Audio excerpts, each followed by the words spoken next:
Here are 3 true scary stories from Reddit. Each one will make you question what lurks in the dark. Lock your doors, turn off the lights, and prepare yourself. Story 1. Call from the Slide. There was a time not so long ago when the digital world hadn't yet swallowed our childhoods whole. Back then, outside was our default setting, a vast open playground where days bled into nights without the glow of a screen. I remember those years, from 9 to 17, as a constant blur of bike rides and late-night adventures with my friends. Our main haunt was a local park, just a few blocks from my house. It was perfect, nestled between small patches of woods on 3 sides, facing a quiet street on the 4th. Across that street, another line of trees offered even more seclusion.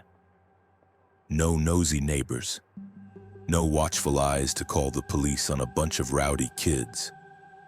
It felt like our own secret kingdom. This particular night, I must have been 13, that golden age where our bikes were extensions of our legs, taking us anywhere and everywhere. It was a Saturday. Earlier, we'd gorged ourselves on pizza, then ended up at my friend David's house, which was also nearby. There were 6 of us originally, but David's mom eventually put an end to our boisterous backyard antics. 3 friends peeled off for home, but myself, David, and our friend Emily weren't ready to call it a night. The park beckoned. It was only a 5-minute ride, and there was something uniquely liberating about cycling under the cloak of night, the air cooler, the world quieter, the sense of freedom amplified. We arrived at the park, a familiar landscape even in the dim light. Beyond the encircling wood, it had a small baseball field, a set of worn bleachers, a few weathered benches, and a decent-sized playground with a swing set. Our preferred spot was always the elevated platform of the playground itself. It offered a perfect vantage point, a slightly hidden nook where we could hang out and feel like we were on top of the world. The mundane comfort of the creaking swings, the faint smell of damp wood, the rustle of leaves in the woods, it was all so normal, so safe. We were just chilling, half listening to each other's chatter, when David suddenly went rigid. "Shh," he whispered, a sharp edge to his voice that immediately silenced us. "Did you hear that?" We all held our breath, straining our ears into the night. Nothing, just the distant hum of the world. David shook his head, looking a little confused. "I thought I heard a footstep," he explained, "or maybe a thump. Something from the playground. But it wasn't us." We exchanged quick, nervous glances, but a swift scan of the empty playground yielded nothing.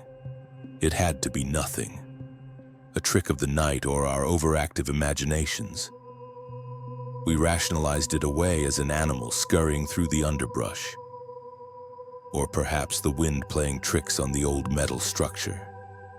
A few minutes later, however, the air shifted. It wasn't imagined this time. A distinct thud echoed from somewhere on the playground itself. It sounded heavy, undeniable, like something solid had dropped. My stomach clenched. Emily's eyes widened, meeting mine in the dim light, confirming we all heard it. This wasn't the wind, and it certainly wasn't an animal making such a clear, deliberate sound. A prickle of unease started crawling up my spine. We slowly got to our feet, our previous nonchalance completely evaporated. "Is anyone there?" I called out, my voice sounding thin and weak in the suddenly oppressive silence. Only the echo of my own words answered. No response, no movement. The darkness beyond the streetlights felt heavier, more watchful. After another fruitless search, we reluctantly settled back down on the playground. Our easy chatter had been replaced by a tense quiet, punctuated by the nervous shuffling of our feet. We tried to talk ourselves out of it, blaming the acoustics, the darkness, anything but the unsettling truth. But then a sound cut through the silence, making my blood run cold. It was a voice, a child's voice, and it didn't come from the woods, or the street, or anywhere rational. It came from inside the twirling metal slide, one of those long enclosed tunnels common in any typical park. The voice was faint, almost a whisper. Slow and deliberate, laced with an innocence that only made it more horrifying. It said just one word. Drifting out from the dark mouth of the slide, echoing eerily in the night, hello. The single word, hello. Hanging in the night air was a cruel yet the playful echo of innocence turned sinister. It came from inside the twisting metal slide, not a shout, but a slow, drawn-out whisper that clawed at my insides. I'm not going to lie, we absolutely freaked out. Emily's hand flew to her mouth, her eyes wide with terror, while David stood frozen, a silent scream trapped in his throat. Every logical part of my brain screamed it was impossible.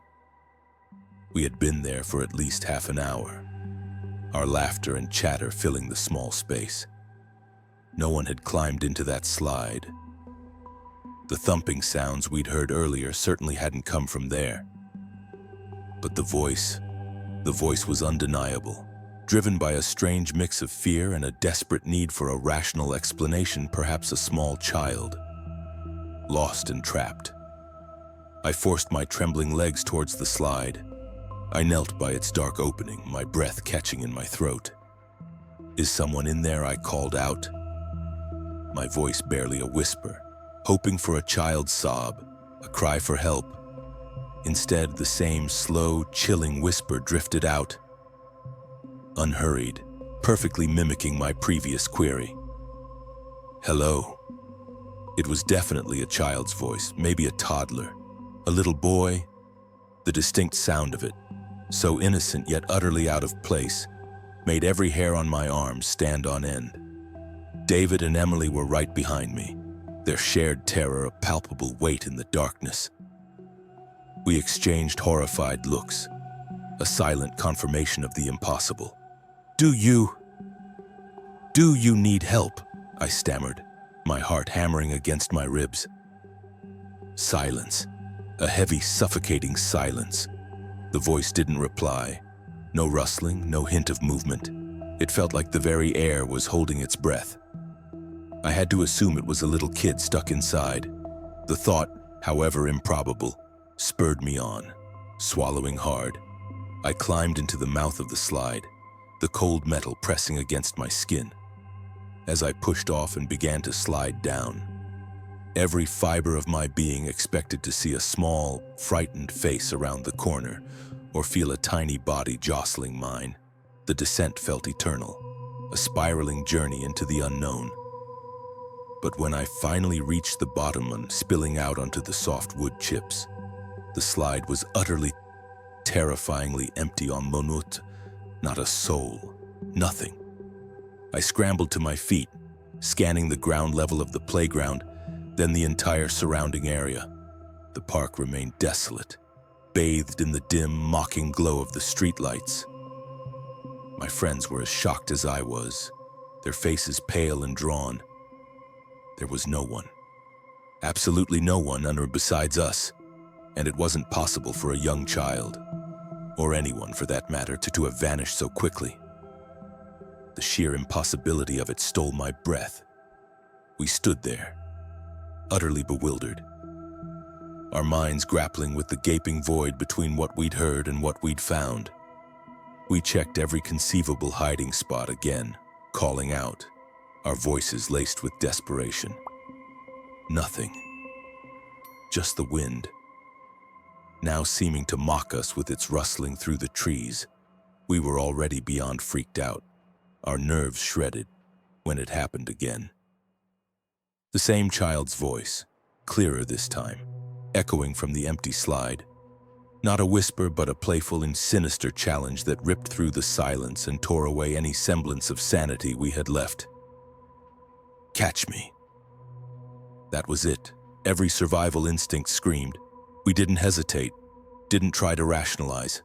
We bolted, scrambling to our bikes. We pedaled faster than we ever had in our lives, legs burning, hearts exploding, back towards the dubious safety of my house. We collapsed in my backyard, gasping for air. Our lungs raw, trying to be quiet so my dad, likely asleep, wouldn't hear our frantic arrival. We huddled together, whispering about what had just happened, desperately clutching at any possible explanation. Maybe it was some older kids playing a sick prank, but the voice, the empty slide, none of it fit. Just as a fragile sense of uneasy calm began to settle, a soft, deliberate knocking echoed from our backyard gate. My blood ran cold again. It was the kind of knock that asked permission, polite yet utterly unnerving. "Who's that?" I croaked, my voice barely audible, half expecting a family member. But it was an unfamiliar woman's voice that replied, "Hello." And then, the question that turned my stomach to ice. "Were you guys just at the park before?" We stared at each other, eyes wide with fresh panic. There was a tiny crack in the wooden gate where it met the fence, just big enough to peek through. With a terrifying pull, I found myself drawn to it. My eye pressed against the splintered wood. What I saw sent a jolt of pure dread through my entire body. Standing on the other side was a middle-aged woman, but it wasn't her age that terrified me. It was the smile. A big, wide, unnatural grin stretched across her face, not one of warmth, but of chilling, predatory knowing. And her eyes, those cold, calculating eyes, were already looking directly into mine through that very crack, as if she had known I would be there, as if she had been waiting. My breath hitched. I stumbled back from the gate, the disturbing image seared into my mind. "No, sorry," I managed to stammer. A desperate, hollow lie. The woman's voice, still unnervingly pleasant, replied, "Are you sure, David?" Finding his voice cut in. "No, we weren't. Okay, thanks anyways," she said, her voice still holding that unsettling cheerfulness. I forced myself to step back towards the gate, just for a fleeting glance, hoping she had left. But she was still there, still standing, still smiling that wide, unsettling grin, and still looking right at me through the crack. We didn't need any more convincing. Our last shred of composure shattered.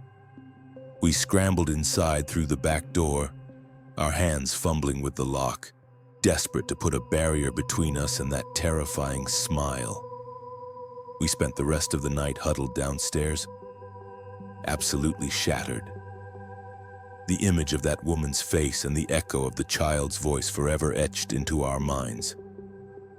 We never went back to that park at night, not for a very, very long time. The memories of that night, unresolved and chilling, would haunt us for years to come. A constant whisper in the quiet moments, reminding us that some mysteries are better left unsolved. Story 2. Shadow in the Park. Back then, the local park was my sanctuary, a single adult living in a quiet suburban town, a place where most people believed it was safe to be outside at any hour. After a late shift at work, I often sought refuge there, a few blocks from my apartment. It was my ritual, my way to unwind, to clear the day's clutter from my mind before heading home. Jogging or simply walking the familiar paths, breathing in the scent of freshly cut grass, allowed me to think.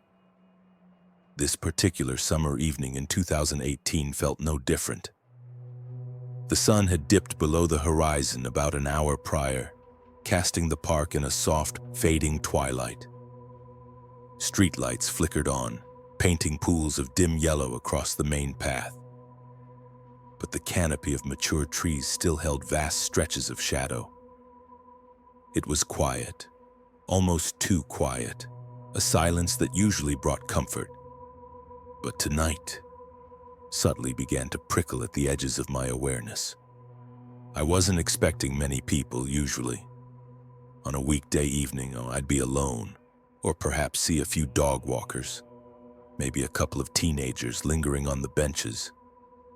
With my headphones in, music playing softly, I started my usual walk along the main path.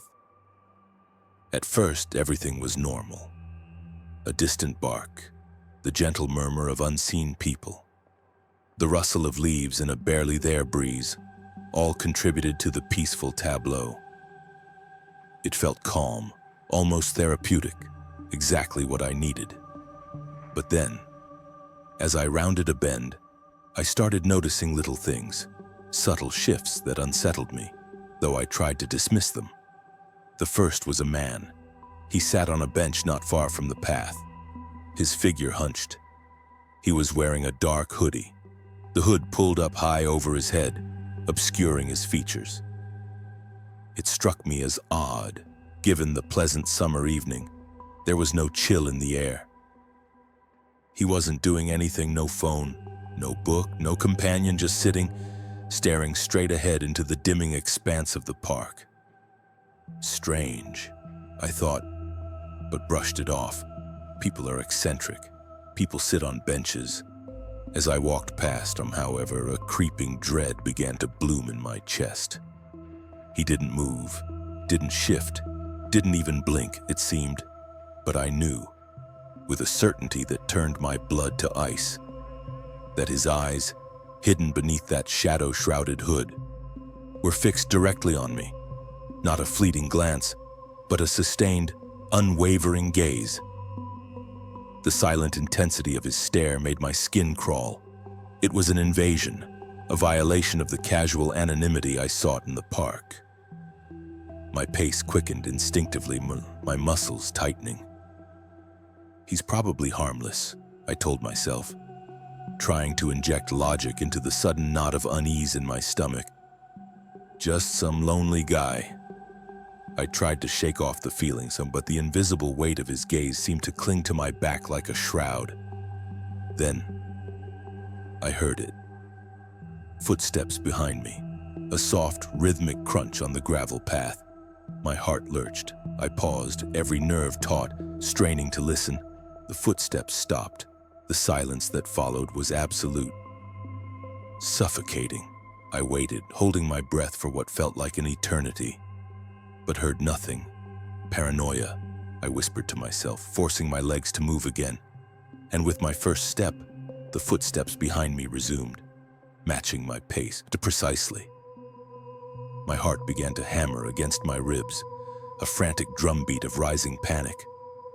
It's just someone else, I rationalized, my voice trembling in my mind. Someone else out for a walk. But the footsteps were too deliberate, too perfectly synchronized with mine to be mere coincidence. They felt intentional. A cold tendril of fear snaked its way up my spine. I made a snap decision. There was a side path, less used, less lit, that cut through a smaller section of the park and looped back towards the main street. I usually avoided it at night, preferring the wider, better-lit main path. But now, it felt like my only escape. I figured I could get home faster that way, maybe lose whoever was behind me. As I turned onto the narrower, darker trail, my blood ran cold all over again. The man from the bench, he was standing up, and he was walking in the same direction. He wasn't jogging. He wasn't strolling casually. His movements were slow, almost deliberate, as if he were mimicking my hesitant pace without ever looking directly at me. A chilling realization solidified in my mind. He knows where I'm going. My hand instinctively went to my pocket, pulling out my phone. I checked the time. then pretended to make a call, holding it to my ear, my thumb fumbling blindly for a contact. He didn't react, didn't flinch, didn't seem to care that I was now overtly acknowledging his presence. I forced myself to keep walking, trying not to break into a full-blown run, trying to quell the rising tide of panic. Maybe if I went faster, he'd eventually give up and leave me alone. I broke into a light jog, every muscle screaming at me to sprint. He did the same, still keeping exactly the same distance behind me. My mind raced, a cacophony of terrified questions. Why is he following me? Is he dangerous?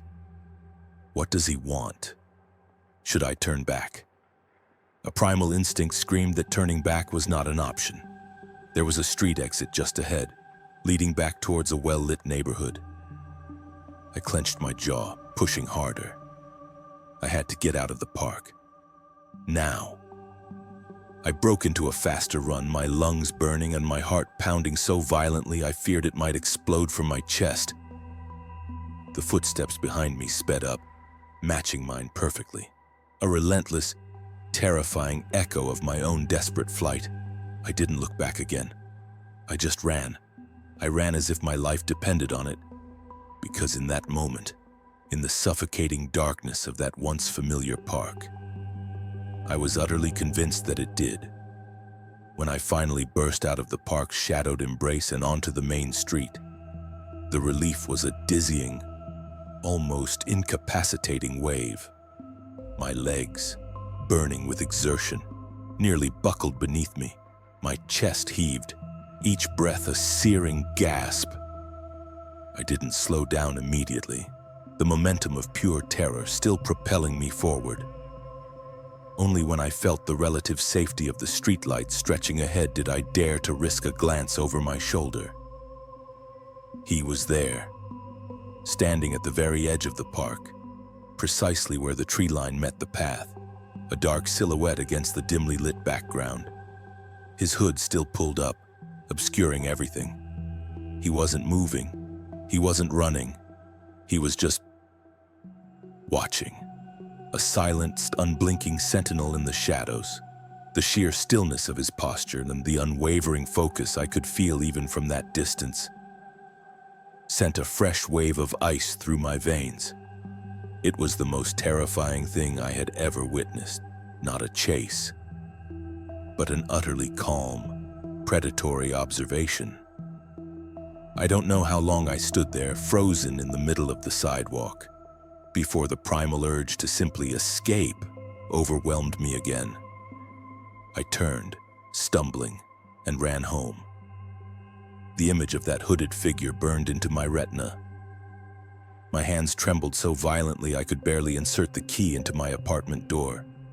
Once inside, with the lock bolted and the blinds drawn, I collapsed, gasping, shaking uncontrollably.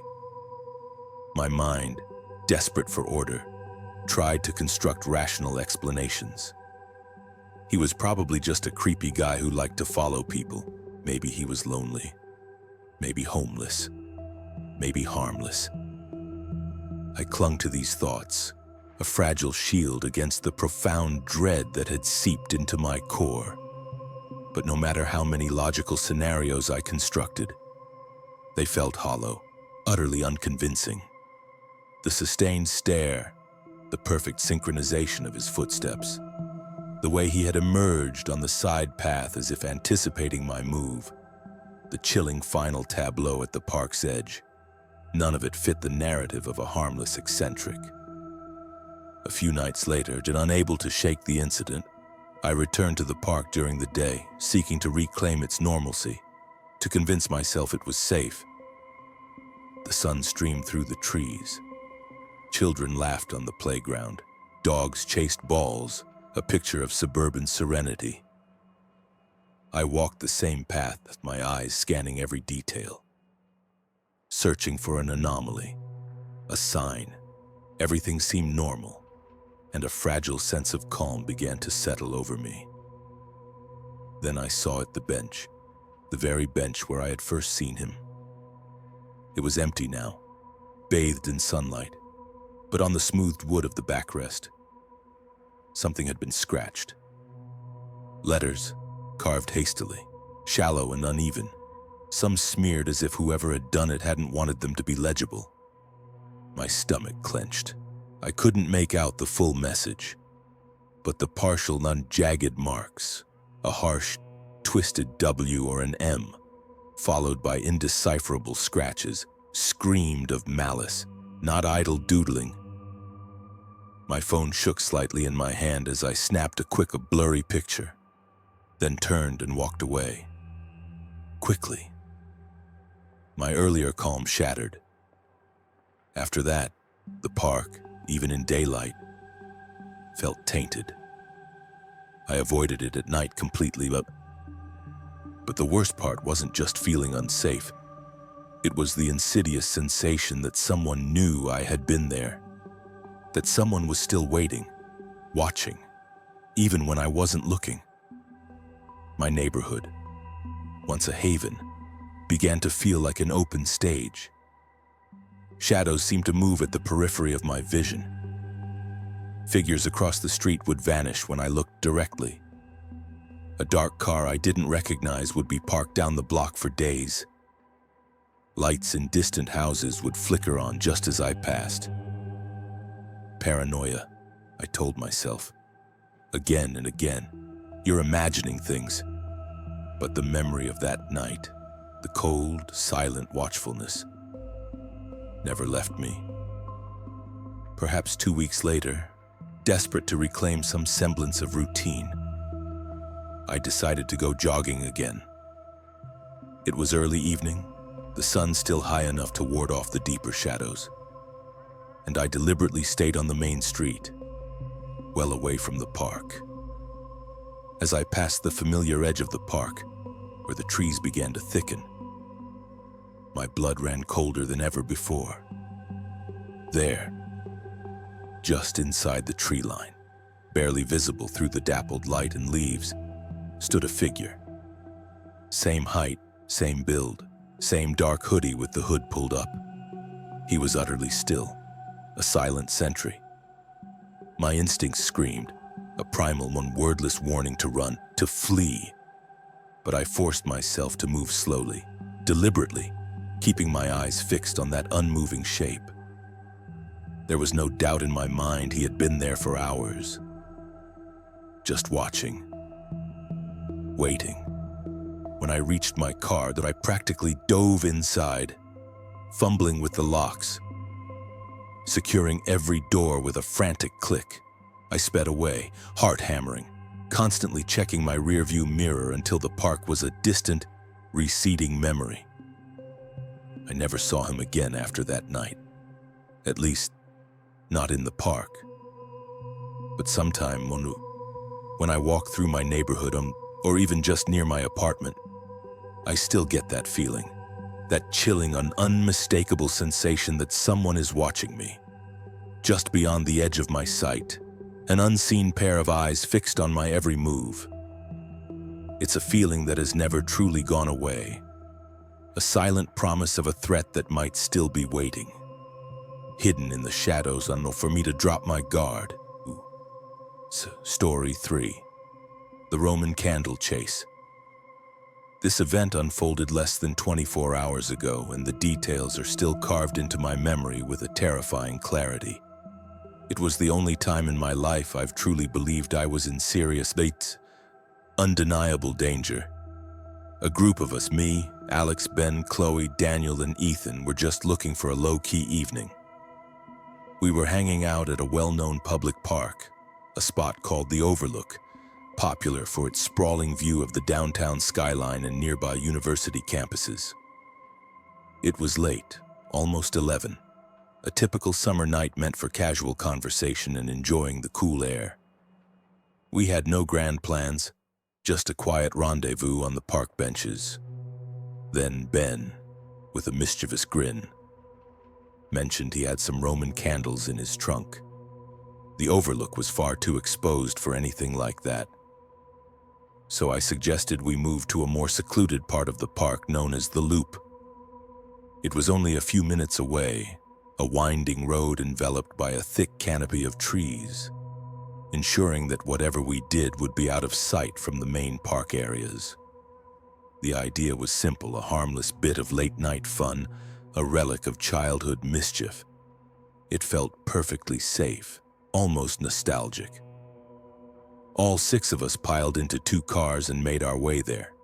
Despite ample street parking within the loop itself, we decided to park outside on a nearby street, a small, unconscious nod to caution, just in case anything went wrong. As we walked deeper into the loop, the air grew heavier, the silence more profound. It was a vast cul-de-sac, truly surrounded by woods, its long, winding driveway cutting through an impenetrable tree line. From the outside, you couldn't see anything within. We noticed a few cars already parked in various spots, their lights off. At first, we dismissed it, telling ourselves people frequented this park for evening strolls, even at this late hour. But a subtle, unsettling feeling began to prickle at the back of my neck. It was too quiet, too dark, and the sight of those silent, unlit vehicles felt predatory. Suddenly, from behind us, a pickup truck stirred. Its engine rumbled to life, but its headlights remained stubbornly off. It was initially facing the opposite direction, toward the entrance, but with a surprising swiftness. It executed a U-turn and began slowly moving in our direction. A shared glance of unease passed between us. Something was wrong. Without a word, we instinctively melted into the shadows of the surrounding trees, our breaths catching in our throats. The truck crawled past us, a silent metal beast, then continued its circuit around the loop. It drove back toward the entrance, paused abruptly and then, with a chilling deliberateness, made another U-turn. My stomach sank. The rational part of my brain screamed for an explanation. Maybe it was park security. Maybe just a couple looking for privacy. Maybe we were overreacting. But the truck's movements were too calculated, too purposeful. It was small, probably only fitting 3 people comfortably. Yet here we were, 6 towering figures and all over 6 feet tall, suddenly feeling utterly exposed and vulnerable. A tremor of fear, cold and sharp, snaked through me in that taut, terrifying moment. Alex, bless his heart, decided it was the perfect time to light one of the Roman candles. A hiss, then a shower of brilliant, fiery sparks erupted, slicing through the oppressive darkness and cascading directly toward the truck. It was an instant, catastrophic beacon. The reaction was immediate, violent. The truck's headlights flared to life, blinding us, and its engine roared as it lunged forward, slowly but unstoppably accelerating directly toward our position. My heart exploded in my chest. "Run!" I screamed. The word ripped from my throat as a primal, animalistic urge to survive took over. We broke into a desperate sprint, plunging deeper into the dense tree line which sloped sharply downwards, thorny bushes and tall, grasping weeds tearing at our clothes and skin. This wasn't a path. It was a desperate scramble for cover. But the truck didn't hesitate.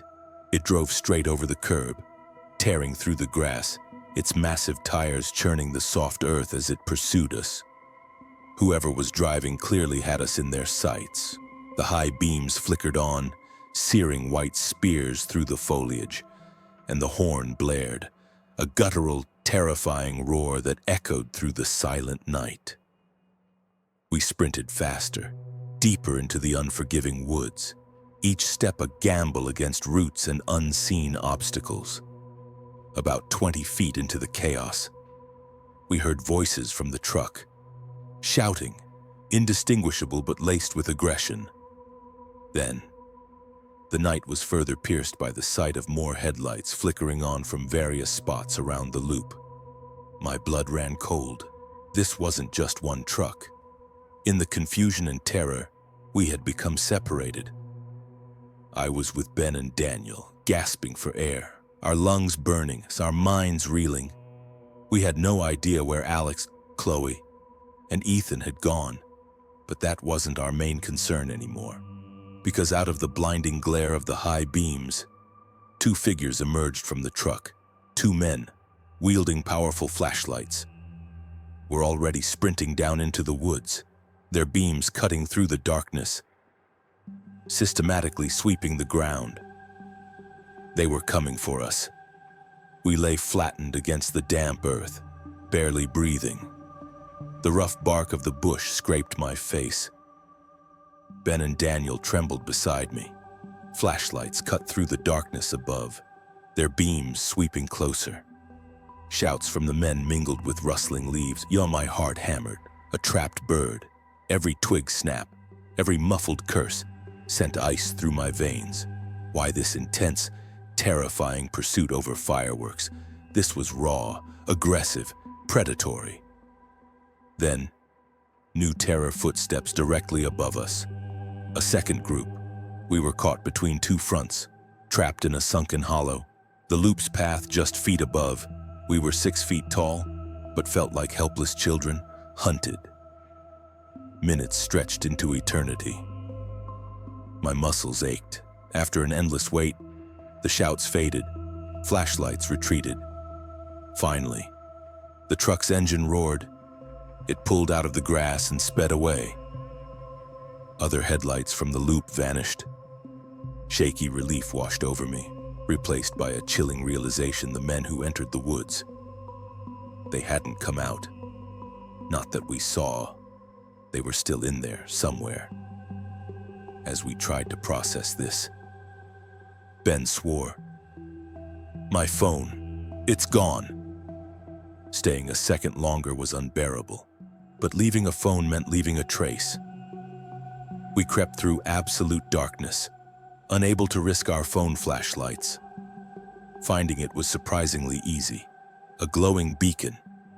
But getting out of the woods and back to the road was an agonizing crawl.